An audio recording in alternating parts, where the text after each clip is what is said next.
بسم الله الرحمن الرحيم. محاضرتنا على nutrition advice during the COVID-19 pandemic. هل في تغيير على الجايد لاينز اللي احنا ماشيين عليها اوريدي او المفروض ان احنا ماشيين عليها؟ معاكم الدكتوره جيهان فؤاد، انا استاذ التغذيه وتغذيه الاطفال المعهد القومي للتغذيه.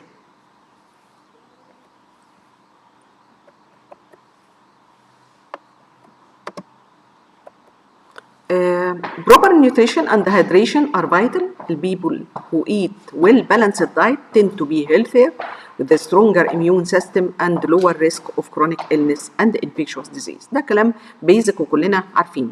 الباثوجين are anywhere and everywhere in the air, on the surface, in the food, in the water, and also can be found inside body, outside body. Our best defense against these pathogen is our defensive mechanism اللي هو الاميون system. الاميون function it is a very complex function. factors كتيرة controlling الجينيتك، الجندر، الايج، الهرمونز، الاوبستي، الالكول كونسامشن، الاكسرسايز اكيوت وكرونيك، الستريس، الفاكسين، exposure to pathogens، وموضوعنا اليوم اللي هو النيوتريشن and diet.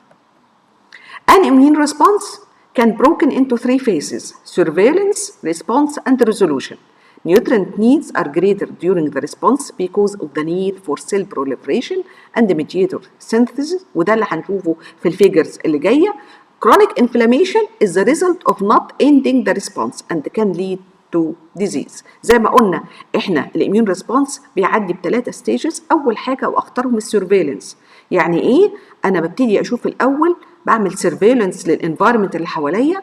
الاميون سيل مايجريت ان اند اوت اوف ذا ليمف بلاد تيشو، تبتدي تشوف زي ما تكون بتاخد سامبل، بتشوف ايه اللي موجود، هتبتدي تعمل ريسبونس ضده ولا لا. ودي مرحله مهمه جدا من السيرفيلنس، بتحتاج يكون الدايت والنيوتريشن في مكانهم ايه السليم.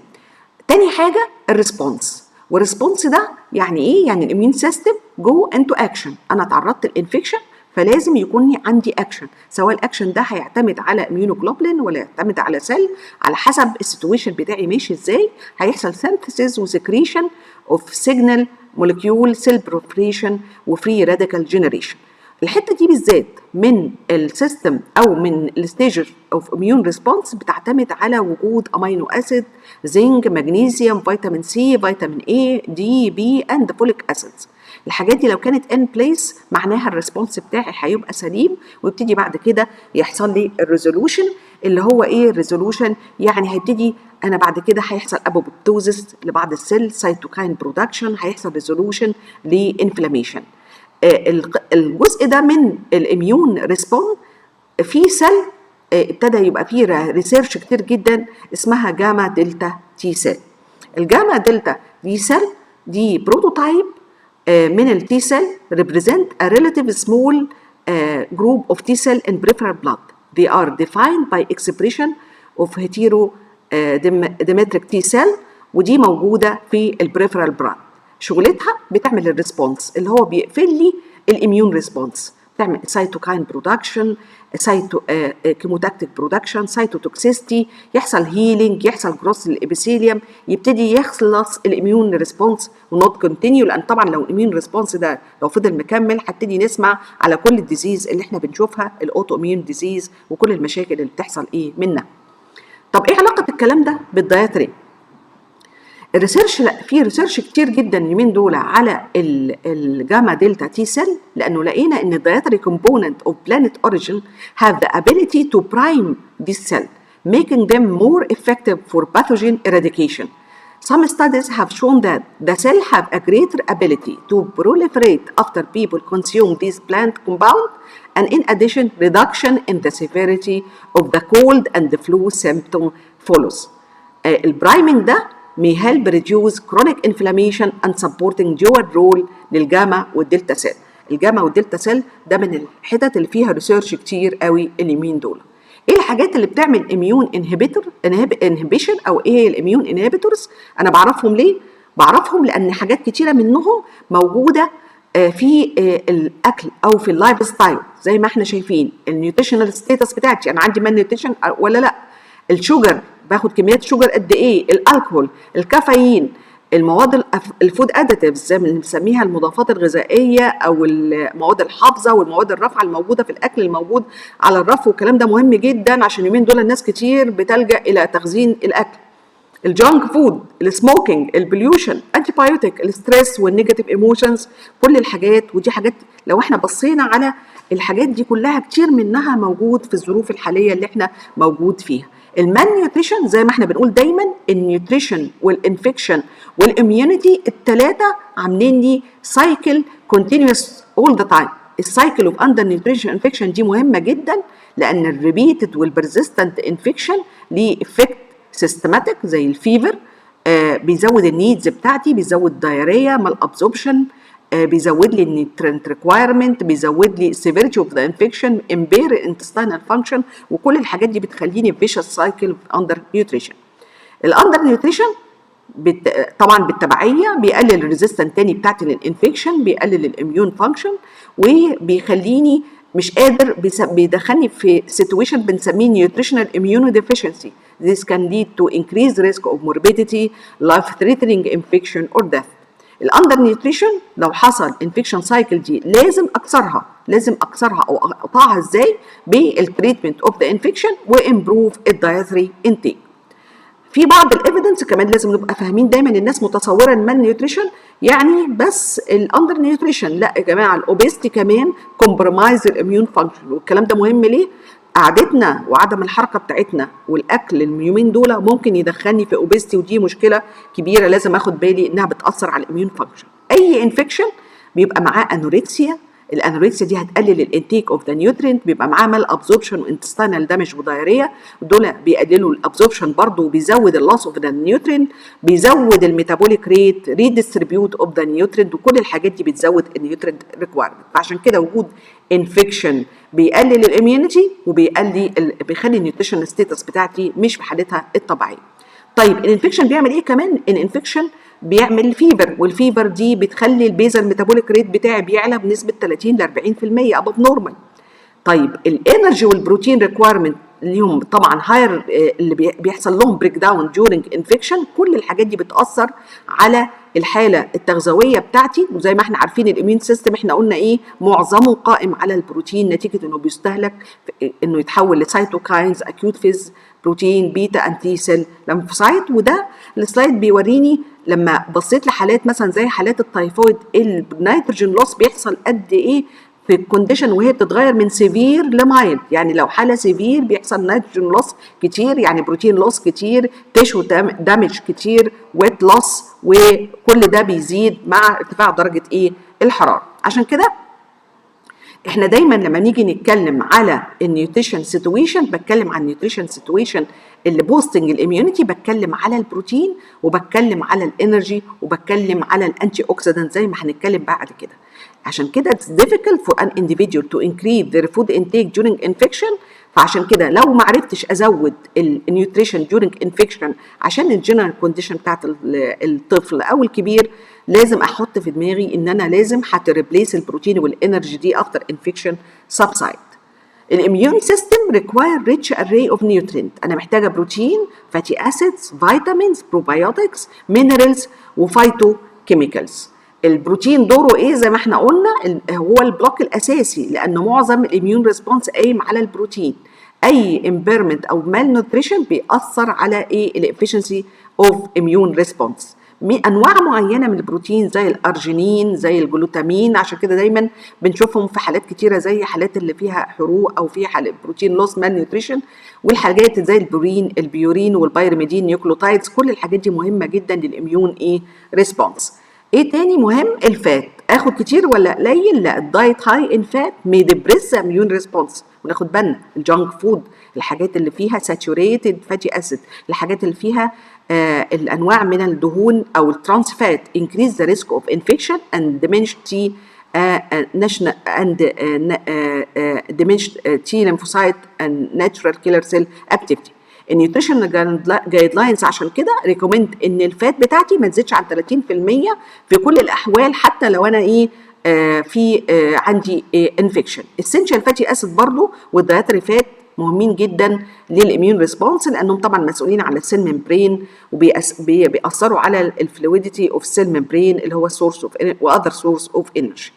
انواع لو دخلنا جوه الفات بقى، في انواع من الفاتي اسيد كلنا بنسمع عنها، الاوميجا 3 والاوميجا 6 الاثنين مهمين جدا، ومش مهم بس ان هم يكونوا موجودين، مهم ان هم يكونوا موجودين في توازن، لانه وجودهم او اختلال العلاقه بينهم وبين بعض ممكن تعمل لي مشاكل. يعني الاوميجا 3 لو زادت يعني بحسن السيل ميديتد اميونيتي، لكن لو الاوميجا 6 زادت هتعمل لي several function of immune infection سيل ار سبريست، وده مشكله كبيره جدا، عشان كده بنسميها برو انفلاماتري. عشان كده لازم يكون في ديليكت بالانس بين اوميجا 3 اند اوميجا 6. النيوترينت اللي بنحتاجها برضو مهمه جدا وقلناها في الستيج 2 من الاميون ريسبونس هي المينرالز وبعض انواع التريس اليمنتس، مهمين جدا. ليه بالذات بقى؟ الفيتامين اي وسي، جلوتاثيون، سيلينيوم، فلافينويدز، وهنتكلم عليهم تاني لان هم داخلين في حته مهمه من الدي ان ايه بروتكشن، عن طريق ان هم بيقللوا الراديكال دامج للدي ان ايه، can interrupt life cycle cancer cell induced apoptosis وturn some genes on and off. المايكرو نيوترينت بتعمل ايه في الاميونيتي؟ يعني الجدول ده يعني هو مش سوفيستيكيتد، بس بدل ما نفضل نقول فيتامين ايه بيعمل ايه ودي بيعمل ايه، البوتنشال باث واي للمينرالز دي او المايكرو نيوترينت انها بتعمل مايولو مونوسيتك سيل ديفرنشيشن، فيتامين اي وفيتامين دي، ماكروفاج بولاريزيشن فيتامين اي وفيتامين دي وزنك وفوليك اسيد، بيتا انتي سيل بروليفريشن الزنك والايرون والفوليك اسيد واذرز، وتي سيل ابوبيبتوزيس الزنك والايرون وفيتامين اي وفيتامين اي، وريجوليشن اوف ناتشرال كيلر سيل اكتيفيتي فيتامين اي وفيتامين دي، ومينتننس اوف تي فانكشن، وريجوليشن اوف جين اكسبريشن. كل المينرالز كلها والفيتامينز الموجوده اللي احنا بنقول عليها المغذيات الدقيقه. ويعني ايه المغذيات الدقيقه؟ عندنا في انواع موجوده اكتر من 100 مللي جرام في الجسم، وفي انواع اللي هي بنسميها تريس اليمنت دي موجوده اقل من 100 مللي جرام، وكمان ايه الفيتامينز. الكلام كتير اليومين دول على الفايتوكيميكالز، زي ما هنشوف دلوقتي ايه هي الفايتوكيميكالز. very broad class of substance derived from plants. They have a beneficial effect on health. Inadequate consumption of phytochemicals may be a major contributor factor in the chronic disease prevalence. موجودة في الفيجيتابلز، موجودة في الفروتس، موجودة في السيدز، في الليوجيومز، في بعض الأعشاب الطبية، في السبايسز، في الهرب، في المشرومز. يعني لو الفانكشنز بتاعتها كانتي اوكسيدنتس بتحسن الاميون سيستم، الانتي بكتيريال والانتي فايرال والانتي انفلاماتوري افكت، increase the activation of liver glutathione transferase, improve lymphocytic functions and phagocytic function, overactive antibody response which cause autoimmune disease is suppressed by phytochemicals, increase interferon secretion. طيب الفايتوكيميكالز دي بس عشان نلخصهم اللي احنا كلنا بنسمع عليهم احنا دلوقتي، وده عشان كده احنا يعني كانت فكره المحاضره دي انه النيوتريشنال ستاتس هي اللي مهمه لرفع الاميون سيستم، الاميونيتي بتاعت الجسم، مش بس الفايتوكيميكالز. الفايتوكيميكالز جزء من هذه الحاجات، لانه انا شايفه بوستات كتيره على القرفه وعلى الجنزبيل وعلى الكركم، هي من ضمن الحاجات لكن مش هي الاساس لرفع الاميون سيستم. طب الفايتوكيميكالز دي اللي هي ايه؟ الفلافينويدز اللي احنا بنعرفها في الجرين تي والبلاك تي، حاجه اسمها ثايوسيانيت واندولز، دي الحاجات الموجوده في الخضروات الزهريه زي الكابج والكوليفلاور والبروكلي والتورنب. الحاجات الفايتوستيرويد اللي هي زي الصويا بين وفلاكسيد والليوجيوم.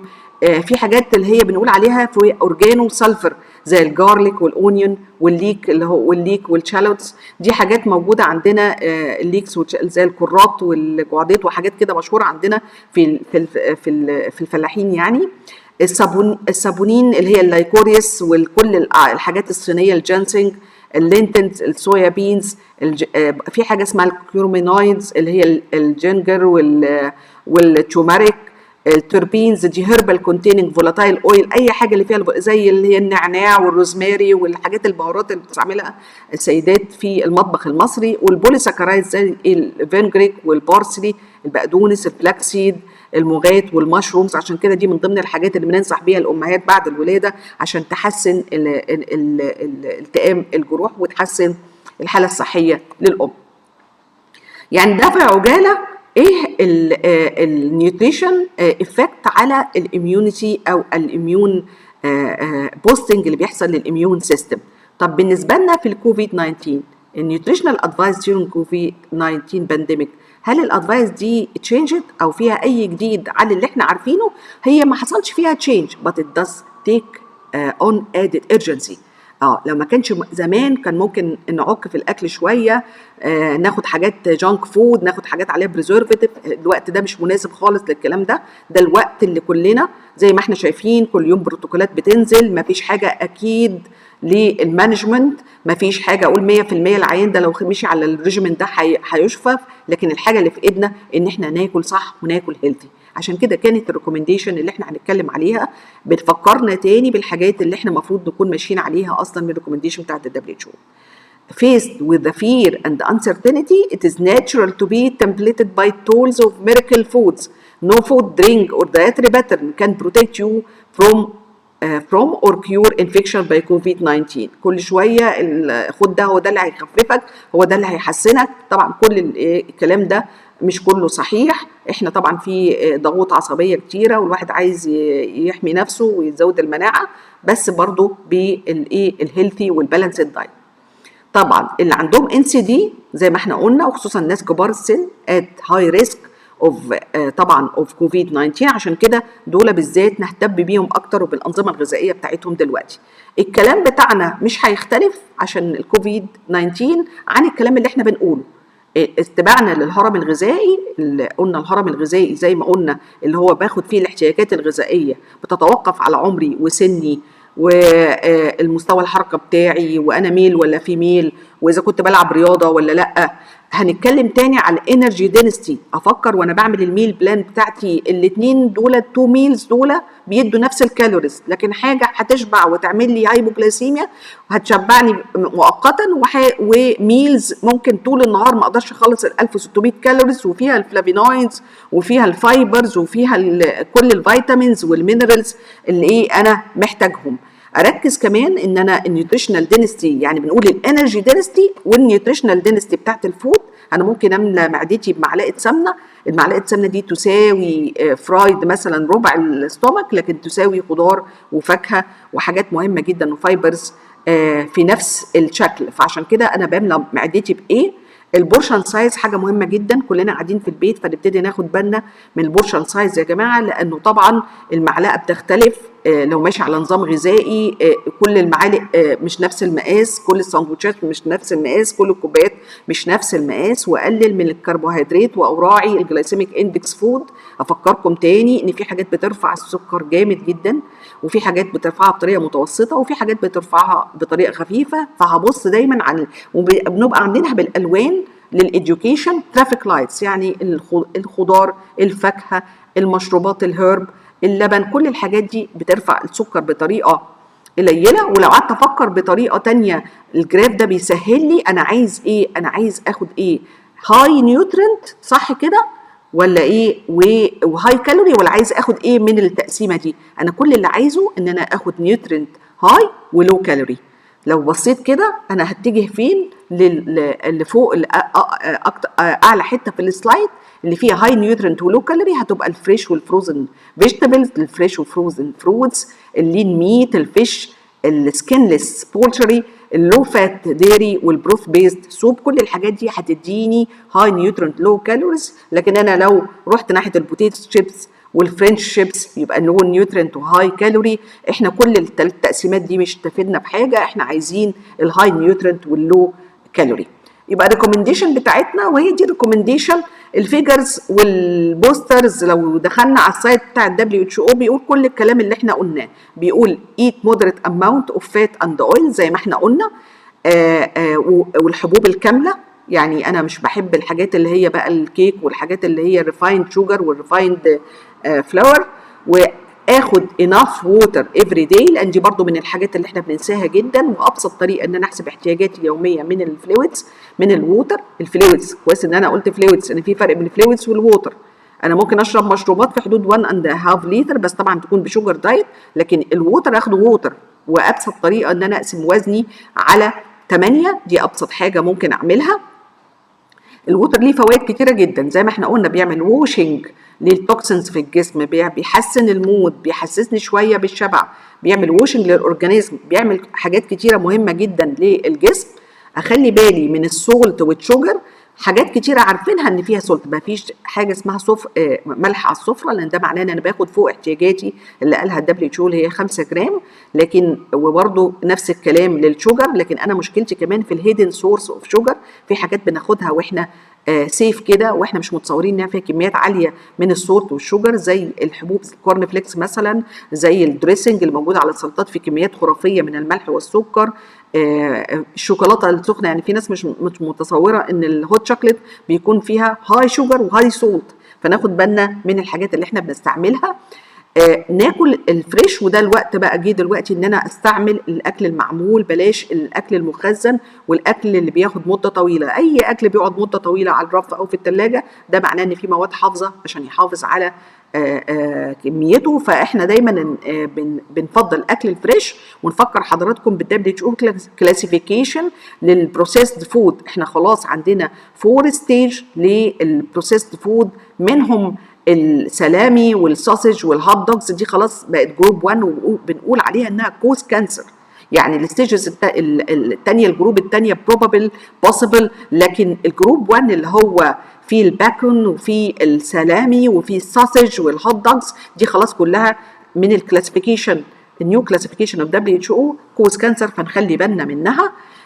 على قد ما نقدر تو افويد الايتنج اوت. احنا ظروفنا دلوقتي في الحظر، حركتنا ما بقتش زي الاول، برضو زي ما احنا عارفين هنتعب نفسنا وهنجيب اكل من بره، بنسمع على حد ديليفري عاده عماره بحالها، يعني يا ريت نبطل قصه ان احنا نجيب اكل من اوتسايد، يعني نجتهد شويه ان احنا نعمل اكل ولو سيمبل موجود جوه البيت. نصيحتي برضو لينا كلنا، انا داخل السوبر ماركت، السوبر ماركت ده هو ده دليل على ان انا بفكر ازاي، وبفكر صح وبفكر غلط. كل ما باخد مقرمشات ومثلجات وحاجات فيها مواد حافظه يبقى انا بعمل حاجه غلط. اخلي بالي ان الكارت بتاعي يكون فيه فيجيتابلز كتيره، حاجات فريش كتيره، لان ده مهم جدا خصوصا في الايام اللي احنا فيها. طبعا كلنا دلوقتي بنتكلم محتاجين للكونسلنج وسايكولوجيكال سبورت. نخلي بالنا ان احنا في اللي عندنا ده كتير اليومين دول بنج ايتنج من الاسترس اللي موجود عندنا، فنقلل السكريات على قد ما نقدر، لان طول ما احنا مناعتنا مش كويسه احنا مش هنقدر نكافح او نجابه الفيروس اللي مشكل خطر علينا كلنا. ولما احس نفسي ان انا ستريس، اقدر اتكلم مع حد سايكولوجيكال بدل ما يعني كنترول الاسترس بتاعي بالاكل بس. الفيجر ده معقد شويه يعني، بس هو ده WHO لسه منزلاه امبارح، بتقول ليه علاقه بالتغذيه كمان. احنا داخلين على مشكله كبيره هتحصل في الفود سيستم. ليه؟ لان احنا ابتدينا النمط بتاعنا في الاستهلاك مش صح، فابتدى ممكن نتوقع ان الخضار والفاكهه يغلوا، ومتوقع علشان ما بقوش افيلبل، مش هيعرفوا ينقلوا مثلا الخضار والفاكهه من مكان زراعتهم لمكان اللي احنا بنتعامل معاه. مش هقدر اجيب الاكل في كل وقت لان احنا عندنا حظر. حاجات كتيره هتاثر على الفود سيستم والفود سبلاي بتاعي، فحاول على قد ما اقدر احاول تو سمبليفاي طريقه الاكل بتاعي، ونبتدي ندخل في قصص ممكن نصوم شويه، ممكن نحسن نقلل كميات الاكل اللي احنا بنستعملها، ودي فرصتنا بصراحه، مش ان احنا نتخن، فرصتنا ان احنا نخس. السمري اللي احنا احب اقوله للمحاضره بتاعتنا النهارده: there is synergistic interaction between nutrition and the immune response. Well-balanced diet should support effective immune function. Dietary factors that influence immune response include total energy intake, protein, total fat, type of fatty acids, omega-3, omega-6, بوفا، several vitamins, mineral, probiotic, phytochemicals، حاجات كتيرة جدا مش حاجة معينة. The concept of altering the immune response by dietary means may be an important value in the development of healthy people immunity, as well as reduction of risk or treatment of wide variety of disorder, including viral, bacterial infection, asthma, allergy, heart disease, autoimmune disease. The potential benefit of dietary modulation of the immune response must be balanced against any risk that may be associated with unusual dietary pattern or prolonged use of supplement at high concentration. يعني انا برضو بنصح بحكايه ان احنا بلاش السبلمنتس، يعني ده مش هيعوضنا على التغذيه. اللايف ستايل اللي هو الدايت والفيزيكال اكتيفيتي والنورمال سايكولوجي has a great effect to stimulate or to suppress our immune system. Thank you.